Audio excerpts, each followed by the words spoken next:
Moitas grazas, Inma. Temos tempo para un coloquio, 15, 20 minutos. Se hai algunha pregunta na sala, damoslle paso. Se non, eu teño algunha. Pero, pois veña, Xulio. Hola, Inma, son Xulio Ríos. Unha mágoa non terte aquí con nós, pero eu supoño que no futuro haberá ocasións en que poidas acompañarnos presencialmente.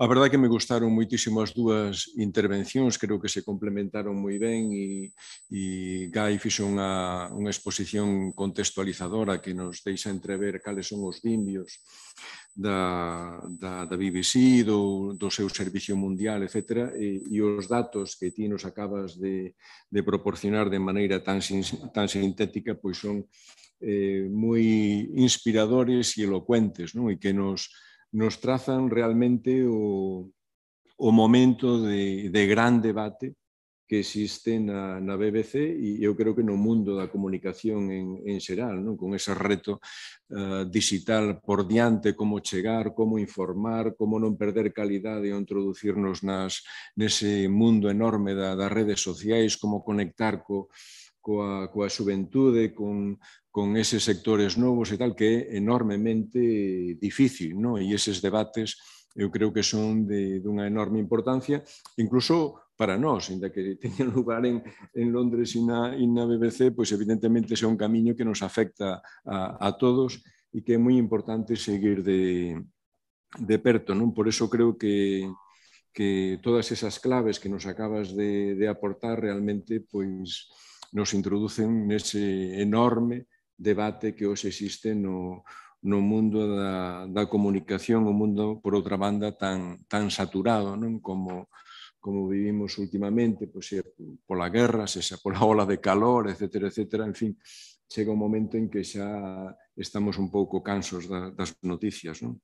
Por iso que para medios como a BBC é de gran importancia manter esa posición de liderado a nivel global, non? Nese sentido, non sei se nos podíades ofrecer algún dato ou algunha reflexión que de alguna maneira nos sitúe nestes momentos. Ofreciches aí uns datos de audiencia, etc. Como está situada a BBC no conxunto desas grandes cadenas de información a nivel internacional, tanto ao mellor en Estados Unidos ou en outros países de Europa, cal é o nivel, a escala que a BBC ten nestes momentos en relación a eses outros medios, non? Logo tamén creo que era interesante ver cal é a implicación ou en que medida a BBC lle preocupa a implicación no servicio mundial de persoas, de nacionais dos países das linguas que emite, non? É dicir, en que medida incorpora nacionais de, pois non sei, de Afganistán, por exemplo, se ten unha emisión en afgano, non? En que medida ese factor persoal constitúe unha preocupación. Non o digo pensando, por exemplo, nas emisións galegas, que é un pouco o tema que nos convoca hoxe aquí, que permitiu a incorporación de galegos para xestionar esas emisións. Se hoxe sigue sendo unha preocupación importante ou se nutre da inmigración que poida existir no Reino Unido ou se son procesos de reclutamento máis abertos, non?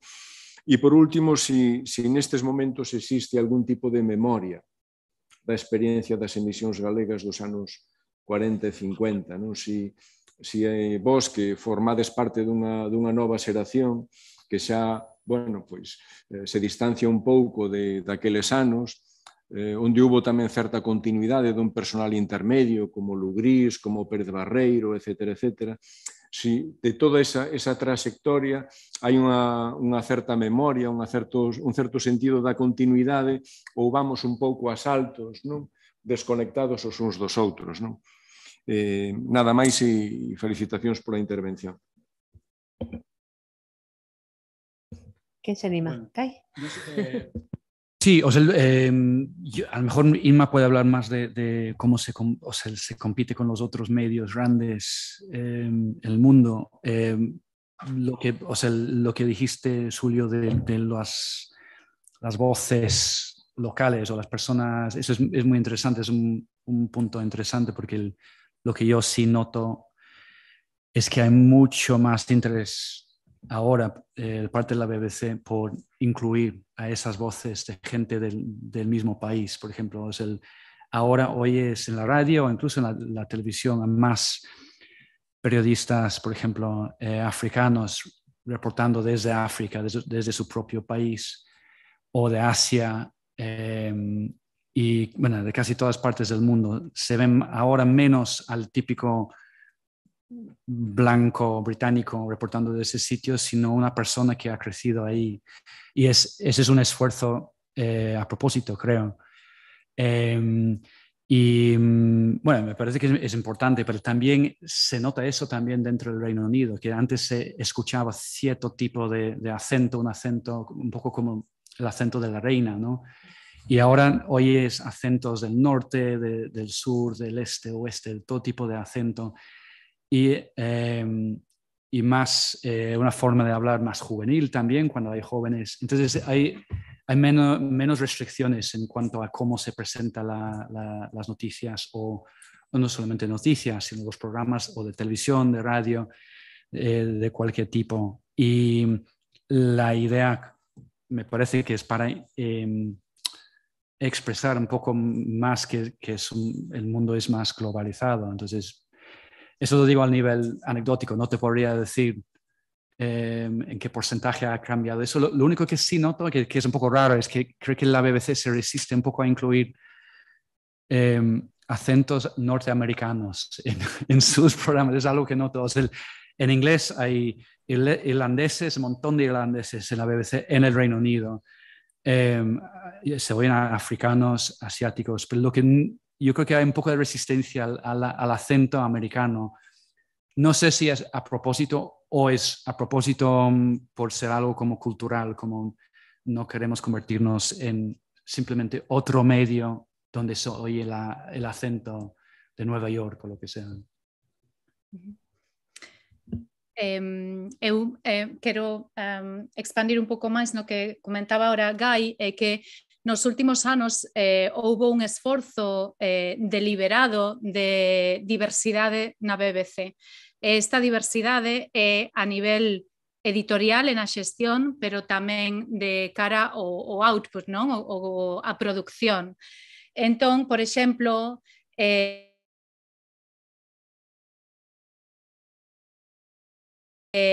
como decía Gai, vense o enso que o contido para Reino Unido, pero tamén se ven máis acentos estranxeiros que veñen non de todas estas oficinas ou das corresponsalías en distintas partes do mundo.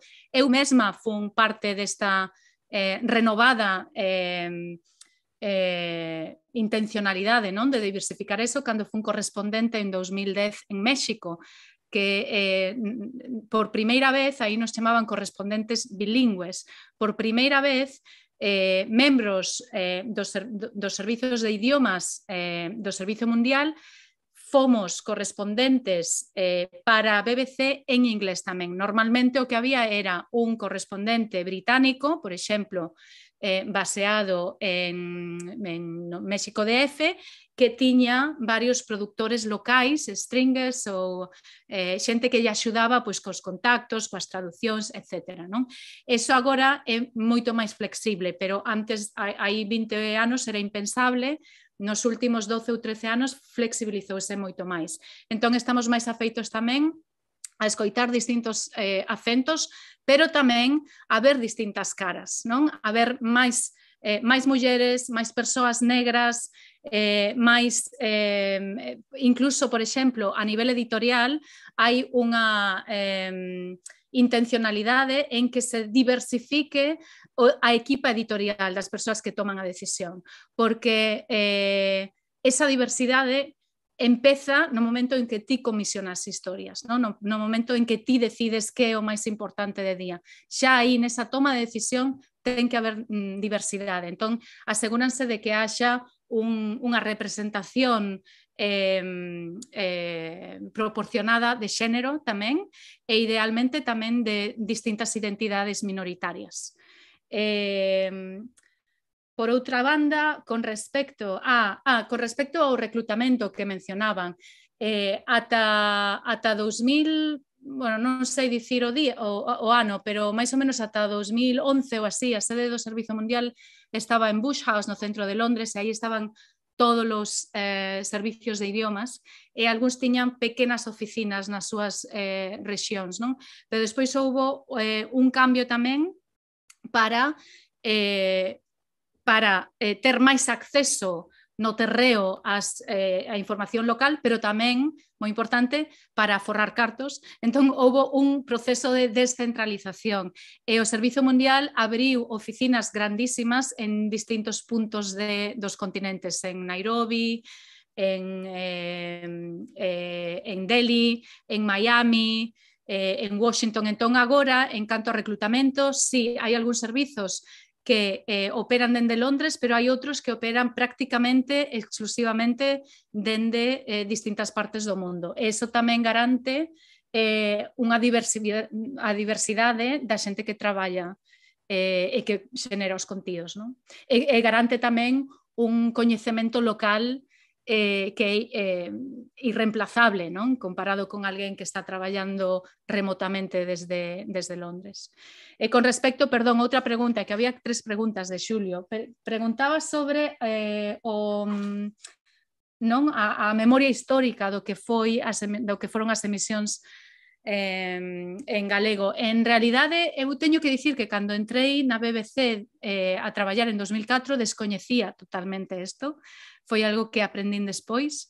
Dende daquela estamos traballando para tratar de recuperar as grabacións históricas que deben estar soterradas nalgún sitio no arquivo da BBC. É moi difícil, ata agora foi moi difícil ubicalas coas referencias que temos, pero hai un proceso en marcha para tratar de recuperalas. Moitas grazas, Inma. Antes de rematar, se me permitides que faga unha pregunta, me gustaría coñecer vos que estades dentro do sistema do que a BBC representa, observades se hai colisión entre os intereses que o Reino Unido ten no ámbito da política exterior cos fins que vemos ou entendemos que esta emisión mundial internacional, polo tanto, dun medio de comunicación público, polo tanto, ten, porque non necesariamente terán que coincidir. É dicir, en que momento hai coincidencia, en que momento hai colisión, ata que punto un medio público pode ser absolutamente independiente en algo con tal impacto no devir da historia da humanidade, así de claro, non? Desde logo, desde unha lingua hexemónica, que é a lingua mundial neste momento, pero tamén cando falaba Inma, falaba das audiencias, ás veces falaba dos mercados. Claro, tamén quixera un pouco saber, eu entendía o termo mercado como audiencia, non? O público potencial, pero ese público, que se busca del, que se espera del?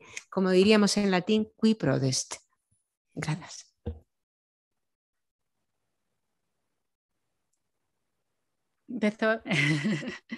Bueno, eu creo que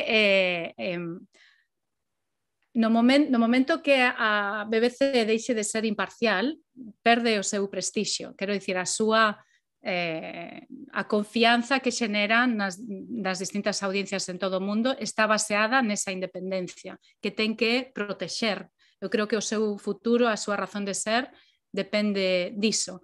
Creo que houve moitos puntos históricos no que houve certas presións. Creo que Guy deu exemplos moi bons deso e de como a BBC resistiu a intentos de interferencia dos gobernos. Por exemplo, en BBC Mundo, pois, que co que eu estou máis familiarizada por traballar ali dentro, por exemplo, pois, o caso da Guerra das Malvinas Falklands, que agora precisamente estamos celebrando o seu aniversario, é un caso típico, non? No que o servizo en español enfrentouse deliberadamente, o sea, enfrentouse a esas presións que viñan do goberno daquela, pois a non quererlle chamar tropas inimigas ás forzas arxentinas ou a insistir en dicir Malvinas cada vez que din Falklands, non? Para reflectir ese posicionamento imparcial. Entón, eu creo que hai moitos exemplos, incluso co goberno, xa non co Servicio Mundial, pero incluso con temas nacionais, non? No que a BBC pode ser moi crítica co goberno nacional. Creo que a nivel filosófico e xornalístico, evidentemente, a obxectividade como tal non é unha quimera, o sea, é un obxectivo cara ao cal camiñas, pero é como unha razón de ser, é como é un ideal que filtra todo o que faz. Eu, como productora, debo dicir que sempre sentín que a única presión que tiña traballando para a BBC era de facer ben o meu traballo e de ser imparcial e independente. Esa foi a presión máis grande que tivo. Eso non quere dicir que sempre o faga perfecto e que non se cometan erros ou que toda a producción sexa sempre imparcial ou independente, pero desde logo que está claro é que esa é a aspiración, ese é o camiño. Por outra banda tamén, a BBC ten mecanismos internos deseñados para garantir esa independencia. Quero dicir, se fan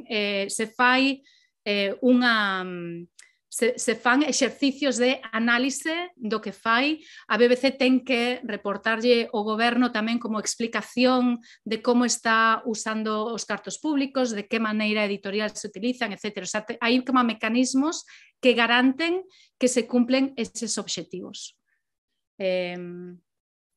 Eso é, Gai, non sei se queres engadir algo máis. Sí, no, pouco que añadir, pero, o sea, yo supongo que un ejemplo muy obvio, hablando de este tema de la neutralidad, etcétera, en cuanto a los asuntos exteriores, no es un asunto realmente exterior, pero el Brexit, que tiene que ver con la relación con la Unión Europea, fue un tema muy espinoso para la BBC, porque se sentía, o la BBC se sentía la necesidad de mantener esa neutralidad durante la campaña y después. Y sin embargo había una percepción entre los que estaban a favor del Brexit, a favor de salir, de que la BBC era la voz de los que querían seguir dentro de la Unión Europea. Entonces siempre había esa tensión y es como que la BBC tenía que demostrar durante una época, y sigue pasando hoy en día, creo, demostrar que no es de izquierdas, no es un medio que apoya la Unión Europea o mantenerse dentro de la Unión Europea, sino que acepta la decisión del 2016 y va por el medio. Pero es una tensión constante. Por ejemplo, muchos problemas que estamos viendo ahora mismo con el transporte, las colas de camiones que ha habido en Dover, o problemas con las huelgas de los vuelos y todo eso. Hay gente que dice que eso sí tiene algo que ver con el Brexit, pero a la BBC le cuesta muchísimo decir en los noticieros esto es a causa del Brexit, porque tienen miedo de ser el Remainer, ¿no? Y yo creo que son tiempos difíciles, porque también con el tema de Trump pasó lo mismo, y a lo mejor Ima hablaba de la credibilidad que tiene la BBC en otros países, y esa credibilidad es más baja en Estados Unidos. Yo supongo que tiene que ver con la época de Trump, que son momentos muy polarizados, tanto en el Reino Unido como en Estados Unidos, como en España, como en todo el mundo. Entonces, en ese ambiente es muy difícil mantenerse como supuestamente un medio neutral.